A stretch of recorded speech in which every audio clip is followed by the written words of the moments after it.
The streets of Manila had a way of swallowing people whole, turning them into shadows that moved through the crowds without being seen. For 8-year-old Maria Santos, the pavement had been her home for as long as she could remember. Her days blended into one another, each sunrise bringing the same routine of survival. She would wake up in the cramped alleyway behind the old grocery store, her cardboard mat still damp from the previous night's humidity, and join the other street children who had made this forgotten corner of the city their refuge. Maria's appearance told the story of her life without words. Her clothes were several sizes too large, hand-me-downs from a charity donation that had somehow found their way to her. The pink shirt she wore had faded to a ghostly shade, and the shorts were held up by a piece of rope she had found near the market. Her feet were bare and calloused, toughened by years of running across hot concrete and rough gravel. Her hair, long and tangled, was usually tied back with whatever she could find, sometimes a rubber band, sometimes just a strip of cloth. But it was her eyes that truly captured attention when anyone bothered to look. They were large and dark, filled with an intelligence that seemed too old for her young face, and underneath that intelligence was something else, something that flickered like a candle flame in the wind. It was hope, stubborn and persistent despite everything the world had thrown at her. Every morning, Maria would make her way to the market district, where tourists and locals mingled in the chaotic dance of commerce. She had learned early on that begging was not enough to survive. The competition was fierce, and there were too many children with the same desperate eyes and outstretched hands. Instead, Maria had developed a different strategy. She would offer to carry bags for shoppers, guide tourists to popular destinations, or watch over bicycles and motorcycles while their owners conducted business. The coins she earned were meager, but they were earned through service rather than pity, and that made all the difference to her. The neighborhood where Maria spent most of her time was a study in contrasts. Gleaming shopping centers stood next to dilapidated buildings with peeling paint and rusted metal gates. Expensive cars navigated the same roads where children played barefoot in puddles. Street vendors sold everything from fresh mangoes to counterfeit designer bags, their voices creating a constant soundtrack of negotiation and persuasion. The air was thick with the smell of grilled meat, exhaust fumes, and the sweet scent of sampaguita flowers that old women sold in small bundles. This was the world Maria knew, a place where wealth and poverty existed side by side, often ignoring each other completely. Despite the hardness of her life, Maria possessed a quality that set her apart from many of the other street children. She was curious about everything. While others her age had grown cynical and hardened, focused only on immediate survival, Maria's mind constantly reached out for more. She would linger outside bookstores, pressing her face against the glass to look at the colorful covers. She would watch the ice cream vendor make cones, studying his technique with the concentration of a scientist. She would listen to conversations in languages she didn't understand, trying to pick out patterns and meanings. This hunger for knowledge had no clear source and no obvious purpose in her daily struggle to survive, yet it persisted like a stubborn weed growing through concrete. One particular morning in late October, Maria woke earlier than usual. The sky was still painted in shades of purple and orange, and the streets were quieter than normal. She had slept poorly, troubled by dreams she couldn't quite remember, but that left her with a feeling of restlessness. After rolling up her cardboard mat and hiding it behind a dumpster where she kept her few possessions, she began her journey to the market. But today, something made her take a different route. Perhaps it was the lingering influence of her forgotten dreams, or perhaps it was simply chance, but Maria found herself walking down a street she rarely traveled. This street was different from her usual haunts. It was cleaner, more orderly, with trees planted at regular intervals and proper sidewalks.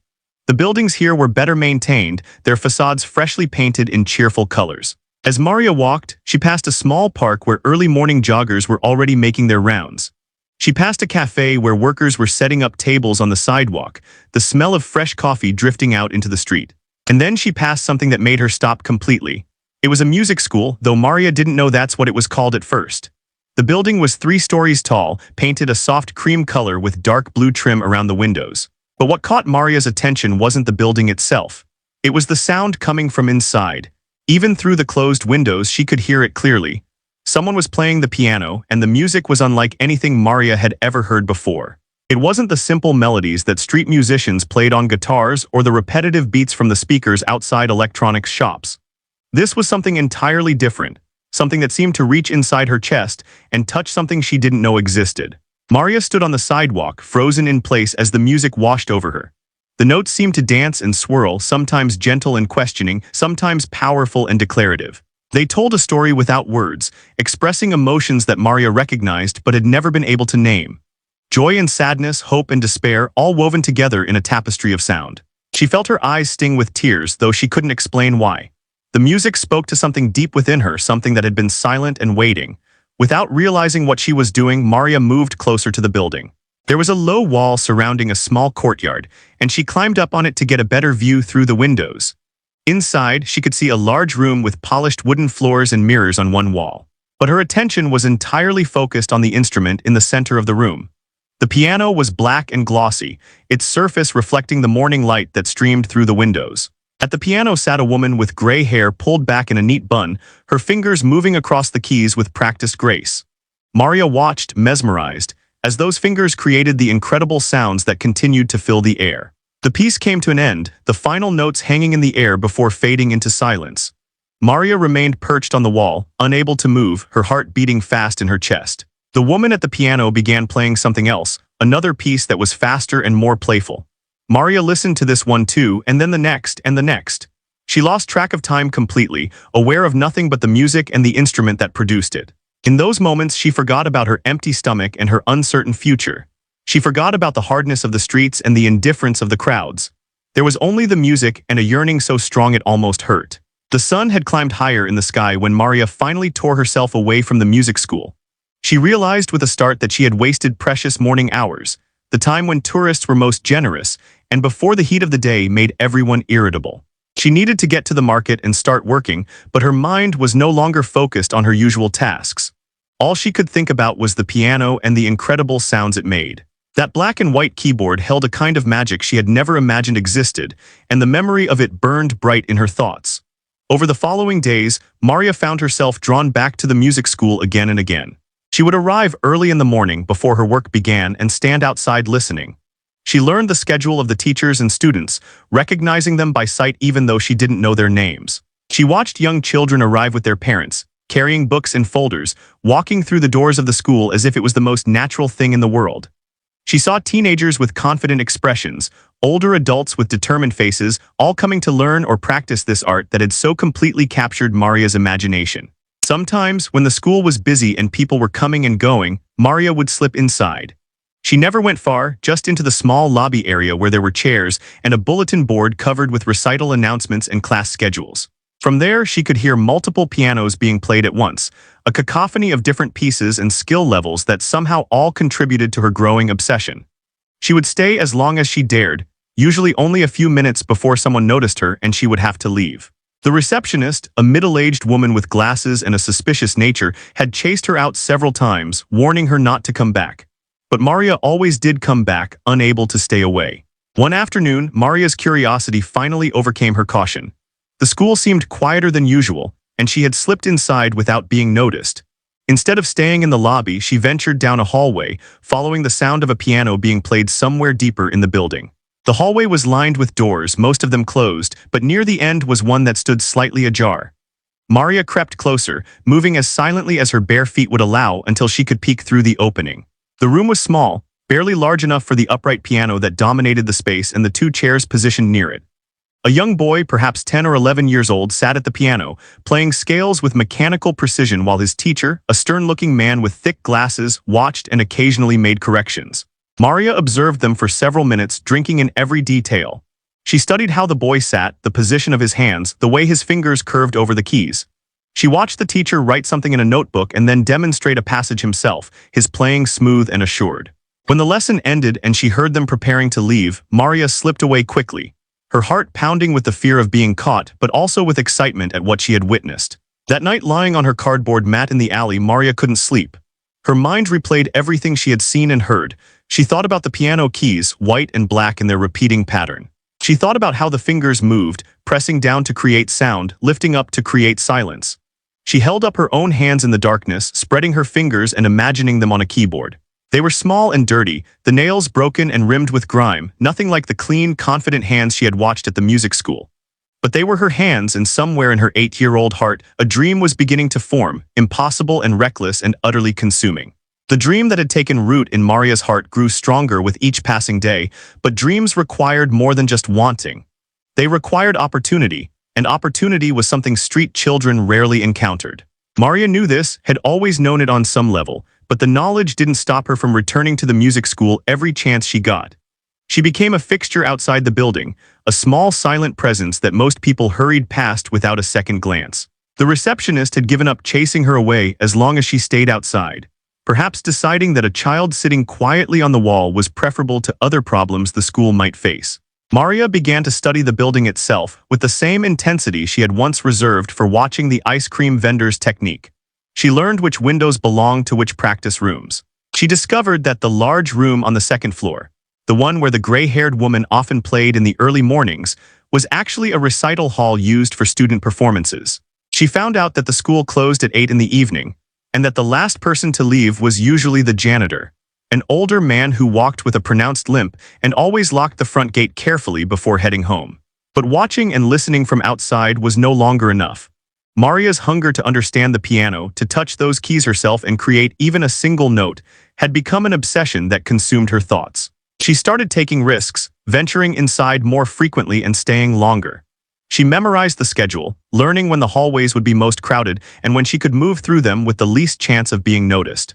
She became skilled at blending into the background, making herself small and unremarkable, a talent that street life had taught her well. It was during one of these unauthorized visits that Maria made a discovery that would change everything. She had been exploring a part of the building she had never seen before, a narrow staircase at the back that led down to the basement level. The stairs were dusty and poorly lit, clearly not used often, and Maria descended them with cautious steps. At the bottom, she found herself in a dim corridor lined with storage rooms. Most of the doors were locked, but one stood open, revealing a space filled with old furniture, music stands with broken legs, and stacks of yellowed sheet music. And there, pushed against the far wall and covered with a dust cloth, was a piano. Maria's breath caught in her throat. She stepped into the room, her eyes fixed on the covered instrument. Her hands trembled as she reached out and slowly pulled the cloth away, revealing an old upright piano with scratched wood and keys that had yellowed with age. Some of the ivory was chipped, and when Maria gently pressed one of the keys, the sound that emerged was dull and slightly out of tune. But to Maria, it was the most beautiful sound in the world because she had created it herself. She had pressed the key and the piano had responded, and in that moment, something inside her shifted and solidified into absolute determination. From that day forward, Maria's life took on a secret double existence. During the day, she maintained her usual routine, working in the market district, earning her coins, finding food where she could. But whenever possible, she would slip away to the music school and make her way down to the basement storage room. She taught herself to move through the building like a ghost, learning which floorboards creaked and which doors made noise when opened. She discovered that the basement was rarely visited, sometimes going days without anyone coming down the stairs. It became her sanctuary, her secret place where the impossible dream could become something more tangible. Teaching herself to play the piano with no instruction and no knowledge of music was perhaps the most difficult thing Maria had ever attempted, and her life had not been easy. She started with simple exploration, pressing keys randomly and listening to the sounds they made. She noticed that the keys on the left made lower, deeper sounds while the keys on the right made higher, brighter sounds. She discovered that pressing multiple keys at once created something richer and more complex than single notes. She experimented with rhythm, trying to recreate the simple melodies she heard from street musicians. But random experimentation could only take her so far. Maria needed real knowledge, and she set about acquiring it with the same determination that had kept her alive on the streets. She began collecting discarded materials from the school, sheet music that had been thrown away, old instruction books with torn covers that she found in the storage room. Most of it meant nothing to her at first. The symbols and lines on the pages were as mysterious as a foreign language, but Maria studied them with intense focus, trying to find patterns and meanings. She would watch lessons through cracked doors whenever she could, absorbing whatever fragments of instruction she managed to overhear. She learned that the lines and spaces on sheet music corresponded to different keys on the piano. She learned words like middle C and octave and chord, even if she didn't fully understand what they meant. She learned that the way you touched the keys mattered, that pressing them quickly made a different sound than pressing them slowly. Every scrap of knowledge was precious, hoarded and examined and slowly pieced together into a rudimentary understanding. The old piano in the basement became Maria's teacher, friend, and obsession. She would practice whenever she could steal away, sometimes for just 10 minutes, sometimes for an hour if she was lucky. Her fingers, so small and inexperienced, struggled to stretch across the keys. Her attempts at playing anything recognizable were clumsy and frustrating. The piano was out of tune, which meant that even when she played the right notes, they didn't sound quite the way they should. But Maria persisted with a stubbornness that bordered on fierce. Every small success, every moment when her fingers managed to produce something that almost sounded like music, fueled her determination to continue. Weeks passed, then months, and Maria's secret life in the basement continued. She developed calluses on her fingertips from the constant practice. She learned to read basic sheet music through sheer repetition and trial and error, matching the symbols on the page to the keys under her hands. She taught herself simple songs, children's melodies that she had heard played by students in the practice rooms above. Her playing was rough and unpolished, full of mistakes and hesitations, but it was playing nonetheless. She was making music, and with each passing day she got a little bit better. But secrets have a way of becoming harder to keep as they grow larger, and Maria's secret was growing every day. There were close calls, moments when she heard footsteps on the basement stairs and had to quickly cover the piano and hide behind stacks of furniture until whoever it was had gone. There were times when she lost track of time while practicing and had to race through the building and out the door, hoping no one would notice her. The risk of discovery hung over her constantly, adding an edge of anxiety to her practice sessions. The other street children began to notice Maria's frequent disappearances and asked where she went. She told them she had found a good spot for begging near the university, a lie that came easily because survival on the streets often required deception. They seemed to accept this explanation, too focused on their own struggles to question her further. But Maria felt the weight of her secret growing heavier, the gap between her hidden life and her street life widening with each day. Winter came to Manila, which meant slightly cooler temperatures and occasional rain that made life on the streets more miserable.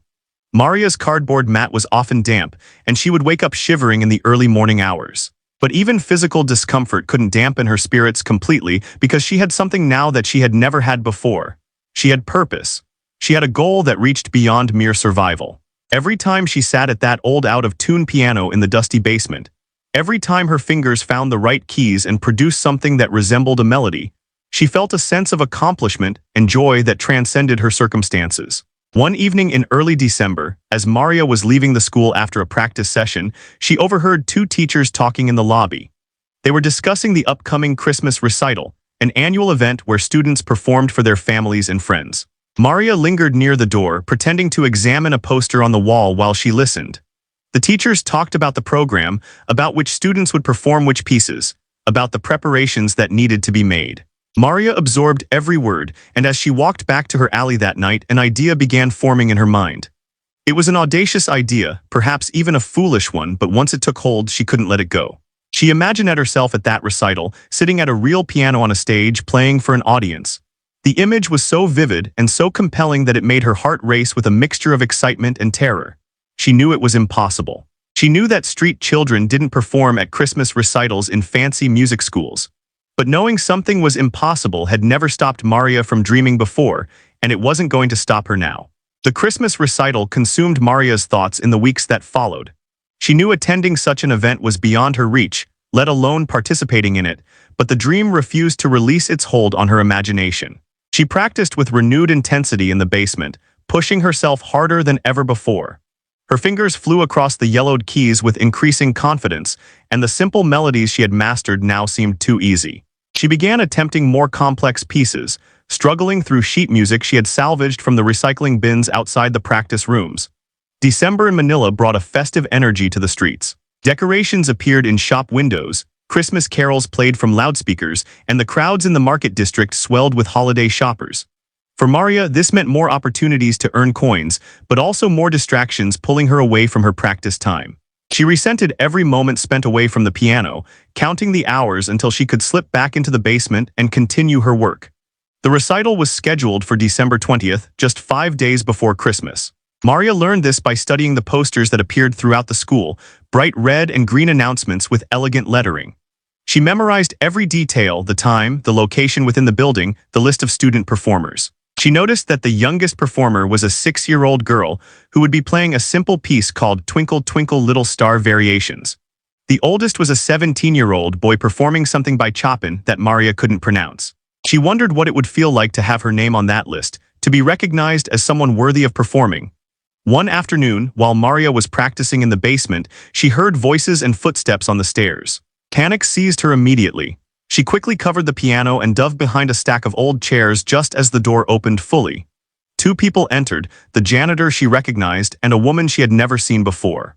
They were talking about the recital preparations and the need to move some equipment from storage. Maria held her breath, making herself as small as possible in her hiding spot. The woman walked around the room, surveying its contents with a critical eye. She was perhaps 50 years old, dressed professionally in dark slacks and a cream-colored blouse, her hair cut short and practical. There was something about her bearing that suggested authority and competence. The janitor followed her, nodding as she pointed to various items that needed to be moved upstairs. Maria's heart pounded so loudly she was certain they would hear it. Then the woman paused beside the covered piano. She reached out and pulled the dust cloth away, revealing the instrument beneath. For a long moment she simply looked at it, her expression unreadable. Then she ran her hand along the top, her fingers coming away dusty.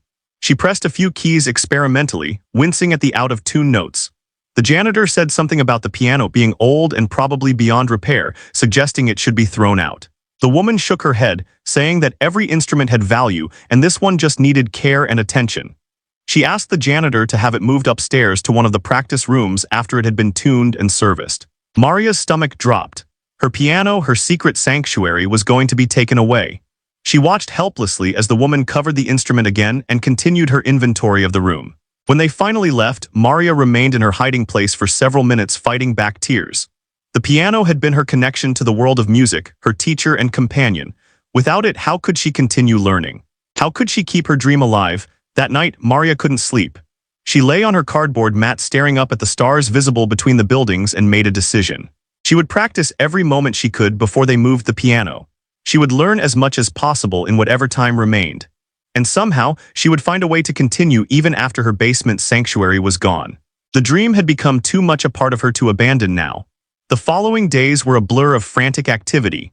Maria spent every possible moment in the basement, her fingers racing across the keys, trying to absorb and master everything she could. She worked through pieces that were still too difficult for her, stumbling and starting over again and again. She practiced scales until her hands ached, knowing that this foundation was essential even if it wasn't as exciting as playing real songs. She was driven by desperation now, by the knowledge that her time was running out. On December 18th, 2 days before the recital, Maria arrived at the school to find workers in the basement. The piano was being loaded onto a dolly, prepared for transport upstairs. She watched from the shadows of the stairwell, her heart breaking as her precious instrument was wheeled away. She followed at a distance as the workers maneuvered it up the stairs and down the hallway to a practice room on the first floor. They positioned it against the wall, and then a piano tuner arrived and spent the next 2 hours working on it, adjusting strings and testing notes until the instrument finally sang with proper pitch. Maria watched all of this from outside the practice room window, pressed against the glass like a ghost haunting the living. When everyone finally left and the room was empty, she stared at the piano in its new location. It looked different here, cleaner and more dignified in the proper practice room with its polished floors and good lighting. It no longer seemed like her piano. It had been returned to the world it belonged to, a world that didn't include barefoot street children. As evening fell and the school emptied for the day, Maria made an impulsive decision. She tried the practice room door and found it unlocked. She slipped inside, her bare feet silent on the smooth floor, and approached the piano. She sat on the bench, her small frame nearly swallowed by its size, and placed her hands on the keys. For the first time, she heard the instrument as it was meant to sound, properly tuned and resonant. The difference was startling, almost magical. Every note rang clear and true, and when she played a simple melody, it sounded more beautiful than anything she had created in the basement. Maria lost herself in playing, forgetting caution and fear in the joy of making real music on a real piano. She played everything she knew, all the pieces she had taught herself over the months of secret practice. She played with her eyes closed, pouring all her emotion and longing into the music. She didn't hear the door open behind her. She didn't notice the figure standing in the doorway, watching and listening. She was aware of nothing but the piano and the music flowing from her fingertips. When she finally finished and opened her eyes, Maria's heart nearly stopped.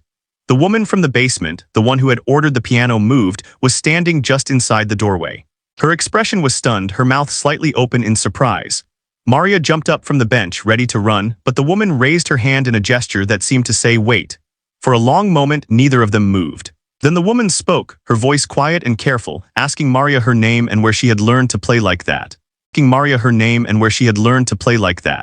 Maria's instinct was to run, to disappear into the streets where she knew every hiding place and escape route, but something in the woman's face stopped her. There was no anger there, no disgust at finding a dirty street child in the practice room. Instead, there was curiosity and something that looked almost like wonder. Maria remained frozen by the piano bench, her mind racing through possible explanations and excuses, but her voice seemed to have abandoned her completely. The woman took a slow step into the room, moving carefully as if approaching a wild animal that might bolt at any sudden movement. She introduced herself as Mrs. Elena Reyes, the director of the music school. She repeated her questions, asking Maria's name and where she had studied. Her tone was gentle but persistent, and something about her manner suggested she was accustomed to getting answers to her questions. Maria's voice came out as barely a whisper when she finally spoke. She gave her name and then, because lying seemed pointless now, admitted that she had taught herself. She had been practicing in the basement on the old piano that had just been moved. She had learned by watching lessons through doorways and studying discarded sheet music. The words tumbled out in a rush, a confession that felt both terrifying and strangely liberating. She waited for Mrs. Reyes to call security, to have her thrown out and banned from ever returning. Instead, Mrs. Reyes pulled out the other chair in the room and sat down slowly, as if her legs needed the support. She studied Maria with an intensity that made the girl want to squirm. She asked how long Maria had been practicing, how old she was, where her parents were. Maria answered truthfully, explaining that she lived on the streets, that she had no parents she remembered, that she had been coming to the school for months. She left out nothing, sensing somehow that this moment required complete honesty. Mrs. Reyes was quiet for a long time after Maria finished speaking. She seemed to be processing information that didn't fit into any category she knew. Finally, she asked Maria to play something else, anything Maria wanted. Maria hesitated, then returned to the piano bench.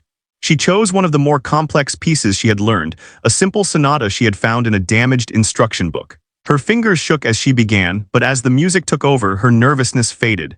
She played with all the skill she had developed, all the passion she felt, knowing this might be her only chance to show what she had accomplished. When the piece ended, Mrs. Reyes was silent again. Then she did something completely unexpected. She stood up, walked to the piano, and sat beside Maria on the bench. She placed her own hands on the keys and played a short passage, then asked Maria to repeat it. Maria did, matching it almost perfectly. Mrs. Reyes played something more complex, and again Maria reproduced it with only minor errors. They continued this way for several minutes, Mrs. Reyes testing Maria's ear, her rhythm, her ability to learn and adapt. Finally, Mrs. Reyes sat back and shook her head slowly, not in rejection but in disbelief. She told Maria that what she had accomplished was remarkable, perhaps even extraordinary.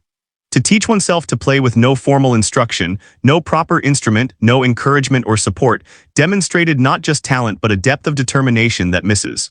Reyes had rarely seen in her 30 years of teaching. However, she continued, Maria's technique had significant problems. Her hand position was incorrect, her posture was poor, and she had developed habits that would limit her progress if not corrected. Maria felt her brief hope deflating. She had known her playing wasn't perfect, but hearing it catalogued so precisely hurt more than she expected. But then Mrs. Reyes said something that changed everything. She said that these problems could be fixed with proper instruction, and she asked if Maria would like to become her student.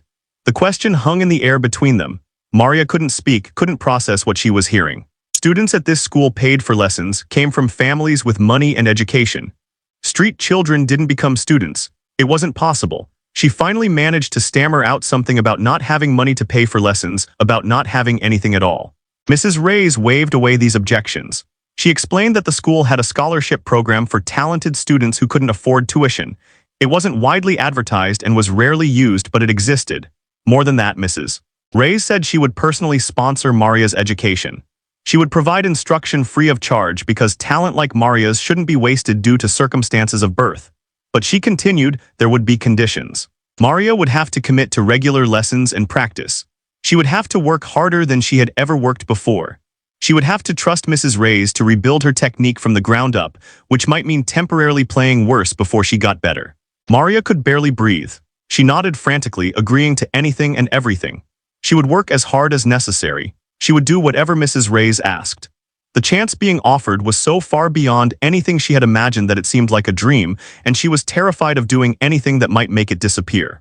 Mrs. Reyes smiled for the first time, a warm expression that softened her entire face. She told Maria to come to the school the next morning at 8 o'clock for her first real lesson. Then she seemed to really see Maria for the first time, taking in the torn, oversized clothes, the bare feet, the tangled hair. She asked where exactly Maria lived, and when Maria admitted she slept in an alley, Mrs. Reyes's expression shifted to something more complex, mixing compassion with determination. What happened next moved so quickly that Maria struggled to keep up. Mrs. Reyes made several phone calls, speaking to people in rapid sentences that Maria couldn't fully follow. She contacted a social worker she knew, a shelter that housed street children, and several other organizations. Within 2 hours, arrangements had been made for Maria to stay at a children's home run by a church charity. It wasn't fancy, Mrs. Reyes explained, but it was clean and safe, and Maria would have a bed, regular meals, and the stability necessary to focus on her studies. That night, Maria found herself in completely unfamiliar territory. The children's home was a 3-story building in a quieter part of the city, surrounded by a wall with a secure gate. Inside, there were dormitory rooms with bunk beds, a common area with worn furniture, and a dining hall that smelled of cooking rice and vegetables. The woman who ran the facility, Sister Teresa, was a small, energetic nun with kind eyes and a no-nonsense attitude. She showed Maria to a bed, provided her with clean clothes and toiletries, and explained the house rules. Maria sat on her assigned bed, a real bed with a mattress and pillow and blanket, and felt overwhelmed by the sudden transformation of her life. Just that morning she had woken up on cardboard in an alley, and now she was here in this place with walls and a roof, and people who seemed to care what happened to her. She thought about the piano, about Mrs. Reyes' offer, about the lesson scheduled for the next morning. It all seemed too good to be true, too fragile to trust. She was afraid to sleep, afraid she would wake up and discover it had all been a hallucination brought on by hunger or fever. But morning came, and everything was still real. Maria woke to the sound of other children stirring, ate breakfast in the dining hall with dozens of other residents, and then made her way to the music school with directions from Sister Teresa. She arrived 10 minutes early and waited outside Mrs. Reyes' office, her stomach tight with nervous anticipation. When Mrs. Reyes emerged and saw her, she smiled that same warm smile from the night before and led Maria to a practice room. Maria's real education was about to begin. The first official lesson was nothing like Maria had imagined. She had expected to sit at the piano and play, to demonstrate what she had learned and receive praise and encouragement. Instead, Mrs. Reyes had her sit on the bench without touching the keys at all. For nearly 30 minutes, they worked solely on posture and hand position. Mrs. Reyes adjusted Maria's spine, the angle of her shoulders, the height of the bench. She shaped Maria's hands into the proper curved position, explaining about the weight of the arms and the independence of each finger. It was tedious and frustrating, especially when Mrs. Reyes told her that everything she had been doing before was wrong and needed to be unlearned. Maria had to resist the urge to argue, to insist that her way had been working fine. But she had promised to trust Mrs. Reyes, so she bit her tongue and tried to absorb the corrections. When she was finally allowed to play, it was only simple 5-finger exercises, nothing like the complex pieces she had been practicing in the basement. Her fingers felt clumsy and uncertain in their new positions, and the music she produced sounded halting and childish. Mrs. Reyes seemed pleased, though, nodding with approval and offering specific praise for small improvements. She explained that they were building a foundation, creating the technical base that would eventually allow Maria to play anything she wanted. It would take time and patience, but the results would be worth the effort. Maria tried to believe this, even as her frustration grew. The lessons became a regular part of Maria's new routine. She came to the school every morning at 8, worked with Mrs. Reyes for an hour, and then had access to a practice room for another 2 hours. In the afternoons, she attended classes at a local elementary school that Sister Teresa had enrolled her in. The church charity believed strongly that musical education should be paired with academic education, and Maria found herself in a classroom for the first time in her life. School presented its own challenges. Maria could barely read and write. Her math skills were limited to basic counting needed for street survival, and she knew almost nothing about history, science, or any other subject. The other third-grade students, the grade level she was placed in based on her age, were far ahead of her. But just as she had taught herself piano, Maria approached academic learning with fierce determination. She stayed up late in the dormitory practicing letters and numbers by the dim light of the hallway. She asked her teachers endless questions, unashamed of her ignorance because the hunger to learn was stronger than pride. The other children at the home were curious about Maria and her special arrangement with the music school. Most of them attended regular school and had various chores and responsibilities, but none had the kind of intensive specialized training that Maria was receiving. Some were friendly and supportive, asking to hear her play and cheering her progress. Others were resentful or jealous, making snide comments about favorites and special treatment. Maria tried to ignore the negativity and focus on her work, but the social dynamics were yet another new challenge to navigate. Christmas came and went, a strange experience for Maria who had never celebrated the holiday properly before. At the children's home, there was a party with food and small gifts donated by local churches and businesses. Maria received a package that contained new clothes, school supplies, and a beginner's music theory workbook. She treasured the workbook especially, studying it every night and bringing questions to Mrs. Reyes at their lessons. The promised Christmas recital had already happened before Maria's discovery by Mrs. Reyes, but the school held another recital in late January. Mrs. Reyes asked if Maria wanted to attend as an audience member, and Maria agreed eagerly. She sat in the back row of the recital hall, the same room where she had once watched the gray-haired woman play in the early mornings. She listened as student after student performed, some playing beautifully, others making obvious mistakes. She noticed things now that she wouldn't have understood months before, could hear when someone's timing was off or when they hit a wrong note. Watching the recital filled Maria with longing. She wanted to be on that stage, wanted to perform for an audience and show what she could do. But she was still working on basic exercises and simple pieces, nowhere near ready for public performance. Mrs. Reyes seemed to read her thoughts because after the recital ended, she told Maria that if she worked hard and progressed well, she might be ready to perform at the next recital in June. That gave Maria a goal to work toward, a specific target that made the tedious technical exercises more bearable. The months that followed were characterized by steady, sometimes frustrating progress. Maria's fingers grew stronger and more independent. Her sight reading improved as she worked through book after book of exercises and simple pieces. Mrs. Reyes gradually introduced more complex music, pieces by composers Maria had never heard of but whose names she learned to recognize and pronounce. Mozart, Bach, Beethoven, Chopin. Each composer had a distinct style and Maria learned to hear and appreciate the differences. But progress wasn't linear or easy. There were days when Maria felt like she was getting worse instead of better, when her fingers wouldn't cooperate and everything she played sounded terrible. There were moments of such profound frustration that she wanted to quit, to walk away from the piano and never touch it again.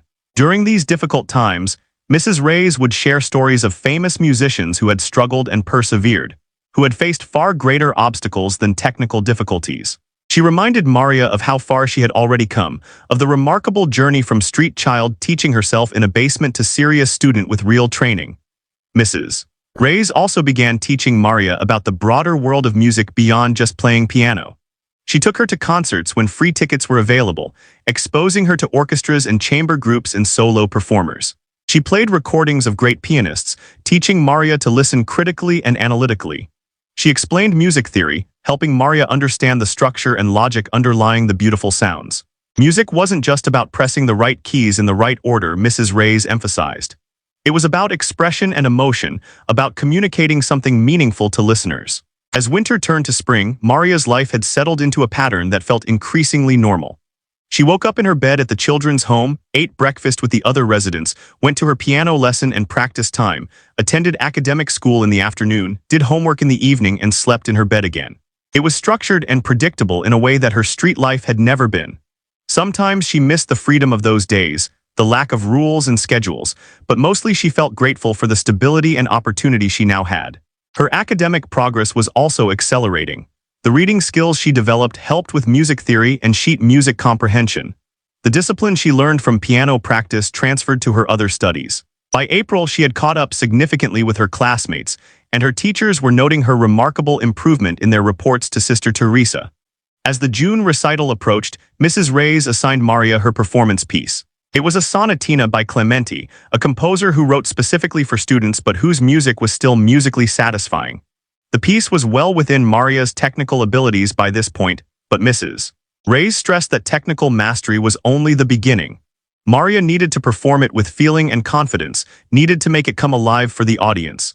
They spent weeks working on interpretation, discussing what emotions the music was trying to convey and how Maria could bring those emotions out through her playing. Maria practiced the sonatina obsessively, playing it dozens of times each day. She played it so often that the other children at the home began humming the melody, jokingly complaining that it was stuck in their heads.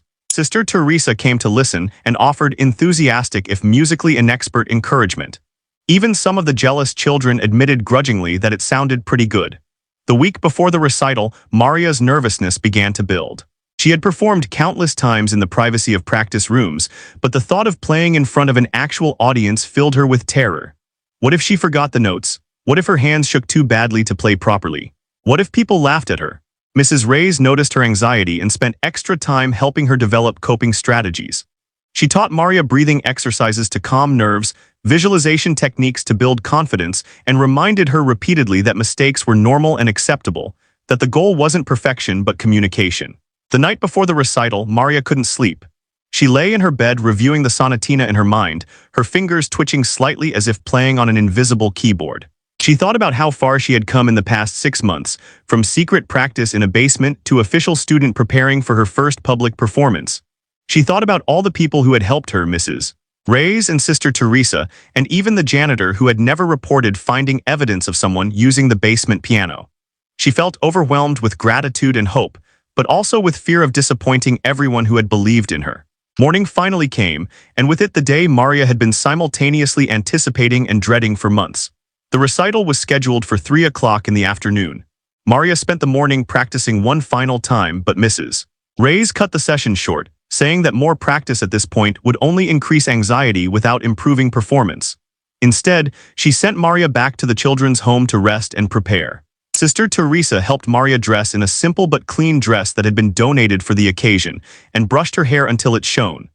Looking at herself in the mirror, Maria barely recognized the neat, proper-looking girl staring back. She looked like she belonged at a recital, like someone who had every right to perform on a stage. The recital hall was already filling with people when Maria arrived with Sister Teresa and several other residents of the children's home who had come to support her. Parents and family members of the performing students chatted quietly, finding seats and reading through the printed programs. Maria peeked at one of the programs and saw her name listed near the end of the first half, right after a 10-year-old boy and before a 12-year-old girl. Seeing her name printed there made everything feel suddenly more real and more terrifying. Mrs. Reyes found Maria backstage where the performers were gathering and gave her shoulder a reassuring squeeze. She reminded Maria to breathe, to focus on the music rather than the audience, and to trust in the months of preparation. Then she had to leave to take her seat, as she would be introducing each performer. Maria was left with the other students, most of whom seemed far more comfortable with the situation than she felt. The recital began promptly at 3 o'clock. Maria watched from the wings as the first performer, a tiny 6-year-old girl in a frilly pink dress, walked out to the piano. The girl played a simple piece with mechanical precision, bowed awkwardly, and scurried off stage to enthusiastic applause from the audience. More students followed, each playing their assigned pieces with varying degrees of skill and confidence. Some were clearly nervous, making mistakes and hesitating. Others played smoothly, their experience showing in their relaxed stage presence. As Maria's turn approached, her heart began racing so fast she felt dizzy. Her hands were sweating and trembling. She wiped them repeatedly on her dress, trying to dry them. The boy before her finished his piece and left the stage, and then Mrs. Reyes was announcing her name. Maria Angelica Santos would be performing Sonatina in C major by Muzio Clementi.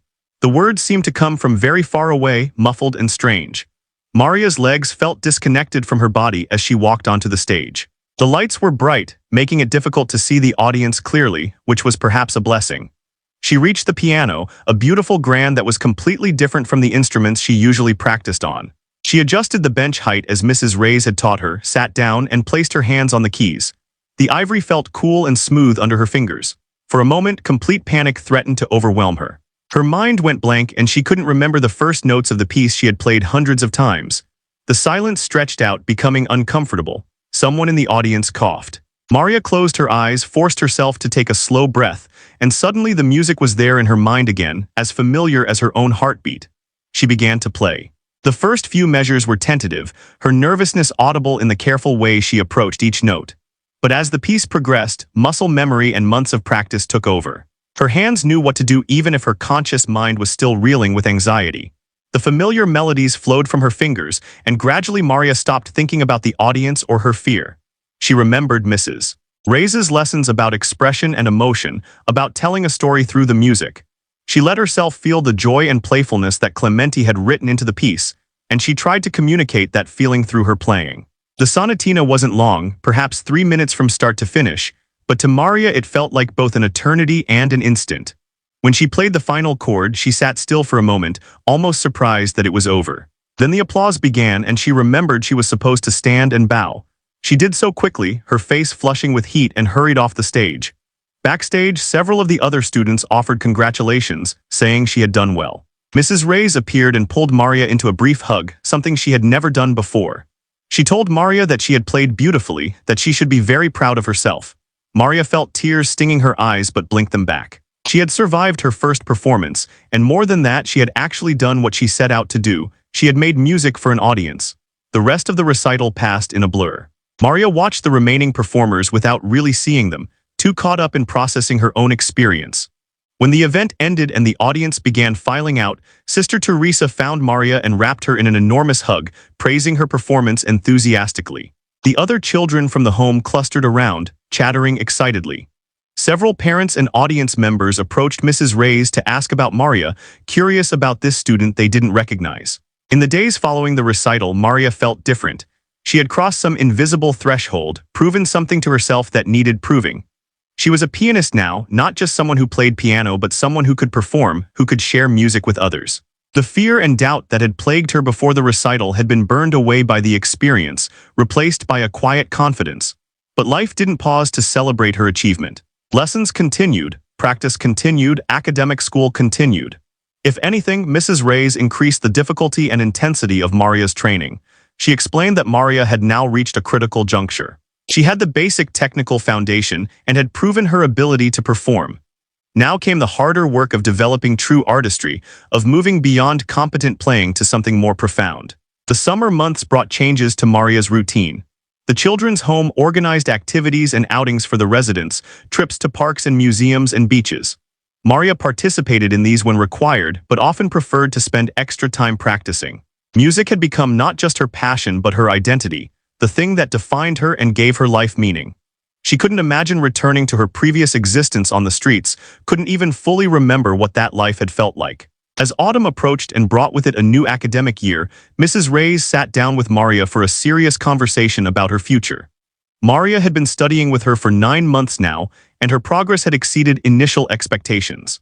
She had real talent, Mrs. Reyes confirmed, talent that could potentially lead to a professional career if properly developed.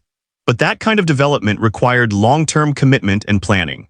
Maria would need to continue her studies for years, perhaps eventually attending a music conservatory for advanced training. The path ahead was long and difficult, but it was possible if Maria wanted it enough. Maria didn't need to think about her answer. Music had saved her life in every way that mattered. It had given her purpose and hope when she had nothing. It had opened doors she never knew existed. Of course she wanted to continue, wanted to see how far this path could take her. Mrs. Reyes smiled and nodded, seeming satisfied with this response. They would continue then, she said, and they would see what Maria could become. The months turned into years. Maria continued studying with Mrs. Reyes, her skills growing steadily more sophisticated. She performed in recital after recital, each time with less nervousness and more confidence. Her academic education progressed as well, and she eventually caught up completely with her age-appropriate grade level. The children's home remained her residence, a stable foundation that allowed her to focus on her development. When Maria was 12 years old, Mrs. Reyes arranged for her to audition for the youth division of the National Music Conservatory, a prestigious institution that accepted only the most talented young musicians. The audition was intimidating, held in a formal concert hall before a panel of stern-looking judges. Maria performed a challenging piece by Bach and a romantic work by Schumann, music that would have been completely beyond her abilities just a few years earlier. When she finished, the judges asked her questions about her training and background. Mrs. Reyes had coached her on what to say, which parts of her story to emphasize and which to downplay. 2 weeks later, the acceptance letter arrived. Maria had been admitted to the conservatory's junior program, a highly competitive honor that came with a full scholarship. Mrs. Reyes wept openly when she read the letter, something Maria had never seen her do before. This was validation of everything they had worked for, proof that a street child with nothing but determination and talent could rise to compete with students from privileged backgrounds. The conservatory represented an entirely new level of challenge for Maria. Here she was surrounded by young musicians who had been studying since early childhood, many of them from wealthy families who could afford private instruments and unlimited practice time. They had traveled internationally, attended master classes with famous performers, and grown up immersed in musical culture. Maria felt her old insecurities resurfacing, the sense that she didn't truly belong in this world. But she also discovered that her unusual background gave her certain advantages. The years of struggle and self-teaching had instilled a work ethic that few of her classmates could match. While others complained about difficult assignments or took shortcuts in their practice, Maria approached every task with fierce intensity. She had learned on the streets that nothing came without effort, and she brought that lesson to her musical studies. The conservatory teachers recognized something special in Maria beyond just technical proficiency. There was an emotional depth to her playing, a quality of expression that suggested she had lived more than most 12-year-olds. When she played sad pieces, the melancholy seemed to come from genuine experience. When she played joyful music, the happiness felt hard-won and precious. Her interpretations had an authenticity that moved listeners, even when her technique wasn't yet polished. One of her teachers, Professor Domingo, took particular interest in Maria's development. He was an elderly man who had performed internationally in his youth and now dedicated himself to training the next generation. He told Maria that technique could be taught to anyone with discipline, but artistry, true musicianship, was something rarer. Maria had the raw materials for artistry, he said, and his job was to help her refine and develop those materials without crushing the unique voice that made her playing special. Under Professor Domingo's guidance, Maria's playing matured rapidly. He introduced her to a vast repertoire of piano literature, exposing her to composers and styles she had never encountered. He taught her about the historical and cultural contexts of different musical periods, helping her understand what composers were trying to express and communicate. He worked on her technique as well, addressing lingering issues from her self-taught early days and building the strength and flexibility needed for truly demanding pieces. Maria was 14 when she entered her first real competition, a national event for young pianists. Mrs. Reyes and Professor Domingo both encouraged her to participate, saying the experience would be valuable regardless of results. The competition took place over 3 days in Manila's Cultural Center, with preliminary rounds, semifinals, and finals. Participants came from all over the Philippines, the best young pianists the country had to offer. The preliminary round was nerve-wracking. Maria had to perform a required piece and a piece of her own choosing in front of judges and a small audience. She played well enough to advance to the semifinals, though she wasn't among the top scorers. The semifinal round was more challenging, with longer and more difficult repertoire requirements. Maria threw herself into preparation, practicing until her hands ached and her mind felt saturated with music. When the semifinal results were announced, Maria's name was on the list of 10 finalists. She had made it to the final round where she would compete for the top prizes. The realization felt surreal. Just a few years ago, she had been sleeping in alleys and stealing practice time on a broken piano. Now she was competing against the nation's elite young musicians. The final round required each contestant to perform a substantial program, including at least one major work from the Romantic period. Maria chose a Chopin ballade, a piece that demanded both technical virtuosity and deep musical understanding.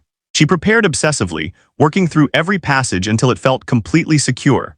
Professor Domingo helped her develop an interpretation that showcased her strengths, her emotional expressiveness, and her ability to make the piano sing. The finals took place on a Saturday evening in the Cultural Center's main concert hall. The venue was much larger than anywhere Maria had performed before, with hundreds of seats and professional stage lighting. Family members and supporters of the contestants filled many of the seats, creating a substantial audience.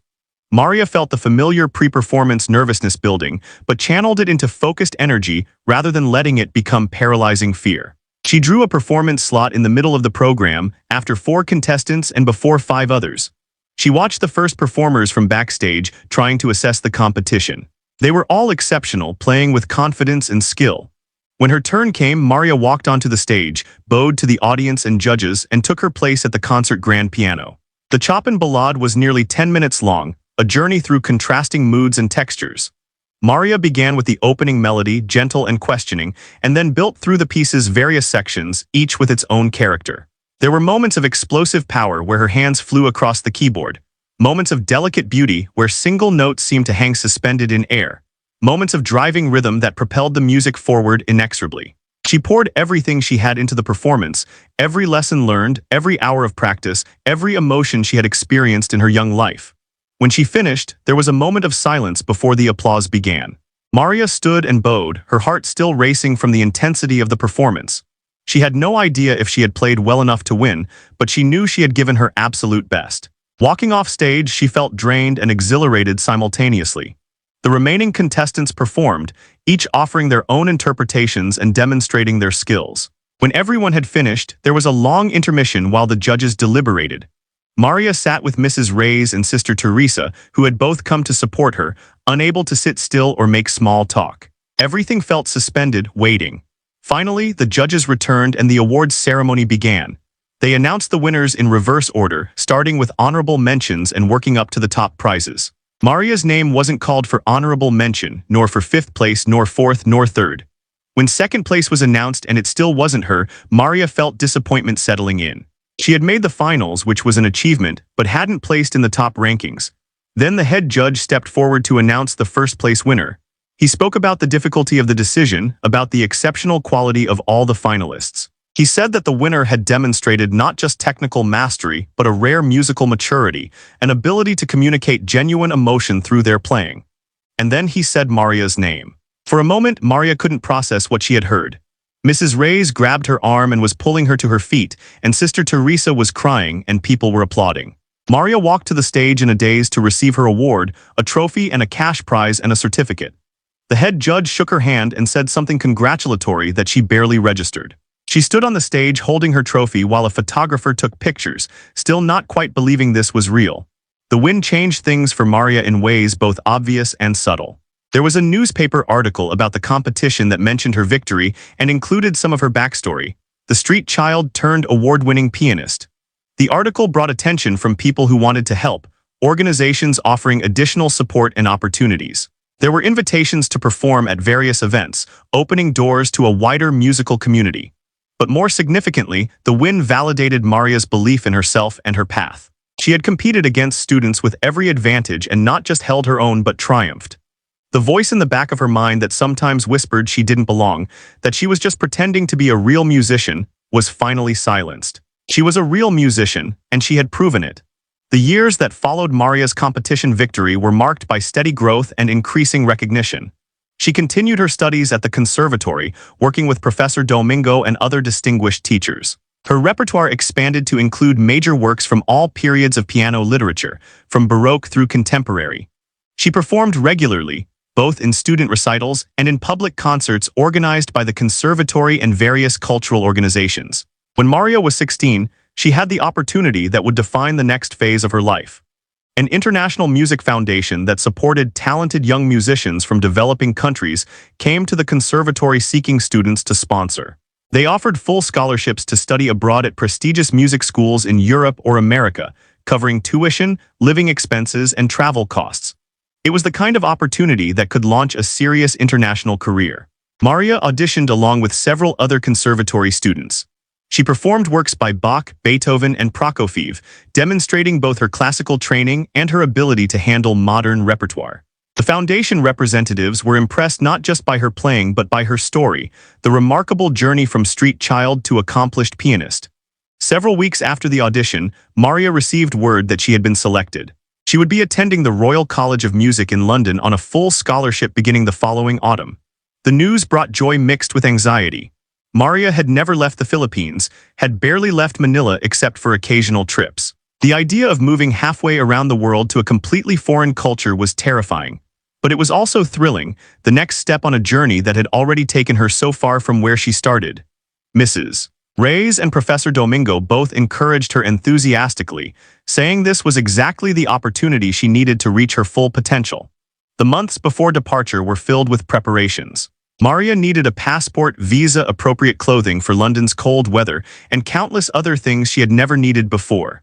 The Music Foundation helped coordinate everything, but the process was still overwhelming. Maria found herself thinking often about her 8-year-old self, the street girl who had first heard piano music through the windows of a music school and felt her life change. That girl could never have imagined this future, could never have dreamed that her obsessive secret practice in a basement would lead to studying in London. Maria spent her final weeks in the Philippines saying goodbye to the people and places that had shaped her. She visited the children's home where Sister Teresa still worked, now with a new generation of residents. She walked past the alley where she used to sleep, now occupied by different street children living the same desperate existence she had escaped. She stood outside the music school and looked up at the windows where she had once pressed her face against the glass, an outsider desperate to get in. And she spent long hours with Mrs. Reyes, the woman who had seen potential in a dirty street child and had invested years of effort into developing that potential. On their last lesson together before Maria's departure, Mrs. Reyes didn't assign any music. Instead, she talked about the journey ahead and the challenges Maria would face. She would be competing with students who had been groomed for musical careers since early childhood, who came from musical families and had every advantage. There would be times when Maria felt inadequate or out of place. But Mrs. Reyes reminded her that she had already overcome obstacles that would have defeated most people. She had survived on the streets, had taught herself to play piano with no resources, had won a national competition, had earned this scholarship through merit and determination. She needed to trust in her own strength and never forget where she came from, because that history was part of what made her playing unique and powerful. The flight to London was Maria's first time on an airplane. She spent most of the 15-hour journey staring out the window when there was anything to see, and staring at the seat back when there wasn't, too nervous and excited to sleep. When the plane finally landed at Heathrow Airport, Maria stepped into a world completely different from anything she had known. The cool air, the unfamiliar accents, the overwhelming size and efficiency of everything, it all reinforced how far she had come from Manila's streets. The Royal College of Music exceeded Maria's already high expectations. The facilities were extraordinary, with dozens of practice rooms, multiple concert halls, and a library filled with more sheet music than she had known existed. Her teachers were accomplished performers and pedagogues who pushed her harder than anyone ever had. Her fellow students were intimidatingly talented young musicians from around the world, all pursuing the same dream of professional careers. The adjustment was difficult. Maria struggled with homesickness and cultural displacement. The weather was cold and gray in ways she had never experienced. The food was strange. The social dynamics among students were complex, full of unspoken rules she didn't understand. She made mistakes and felt foolish, suffered through moments of profound loneliness and doubt. But she also thrived. The intensive training brought her playing to new levels of sophistication and power. She studied with teachers who had performed on the world's greatest stages and could share insights born of decades of experience. She attended concerts by legendary musicians, experiencing live performances that took her breath away. She began to understand music not just as something she did, but as a vast interconnected world of tradition, innovation, creativity, and expression. In her third year at the Royal College, Maria entered the Leeds International Piano Competition, one of the most prestigious competitions in the classical music world. Winning Leeds could launch a major international career, leading to concert engagements and recording contracts. The competition was extraordinarily difficult, with multiple rounds spanning several weeks and requiring an enormous repertoire. Maria prepared for months, working on the required pieces and selecting her optional repertoire carefully. She didn't win. She made it to the semi-final round but not to the finals, a respectable result but not the breakthrough she had hoped for. The disappointment was crushing initially, but Maria recovered and refocused. Not every competition would be a victory, Professor Domingo had told her years ago. The key was to learn from each experience and continue growing. Over the following years, Maria built her career steadily if not spectacularly. She won some competitions and placed highly in others. She began receiving invitations to perform with orchestras and in solo recitals. She made her first recordings, albums that received positive reviews from critics. She wasn't becoming a superstar, but she was establishing herself as a serious professional pianist with a distinctive voice. Now at 26 years old, Maria stood backstage at Wigmore Hall in London, one of the world's most prestigious venues for solo recitals, waiting to perform. She was no longer the street child or the student or even the young professional finding her way. She was an established pianist with an international career, and tonight she would perform a program of Chopin and Rachmaninoff for a sold-out audience. As she waited for her entrance, Maria thought about the journey that had brought her to this moment. From sleeping in alleys to performing on legendary stages, from teaching herself on a broken piano to studying with master teachers, from having nothing to having a career doing what she loved most. It had taken nearly 2 decades of relentless work, countless hours of practice, moments of triumph and despair, help from many generous people, and her own stubborn refusal to accept limitations. The stage manager signaled that it was time. Maria walked out to the piano as applause filled the hall. She sat at the magnificent concert grand, placed her hands on the keys, and in the moment before she began playing, she sent a silent thought of gratitude back through the years to that 8-year-old girl who had heard music and decided to reach for the impossible. Then she began to play, and the music that emerged was everything she had worked so hard to achieve, technically brilliant and emotionally profound. The expression of a life transformed by art and determination. The audience listened in rapt silence, transported by the sounds flowing from the piano, never knowing or perhaps understanding fully the extraordinary journey that had led this particular pianist to this particular stage. But Maria knew, and that knowledge infused every note she played with a depth and authenticity that came from having truly earned the right to be there. She had laughed at by circumstance, dismissed by society, ignored by those who should have seen her potential. But she had persevered, and now she was answering all those doubts with the most powerful response possible, the beauty and power of her music filling one of the world's great concert halls. The 8-year-old street girl who couldn't have imagined this future had somehow created it anyway, one stubborn note at a time. One stubborn note at a time.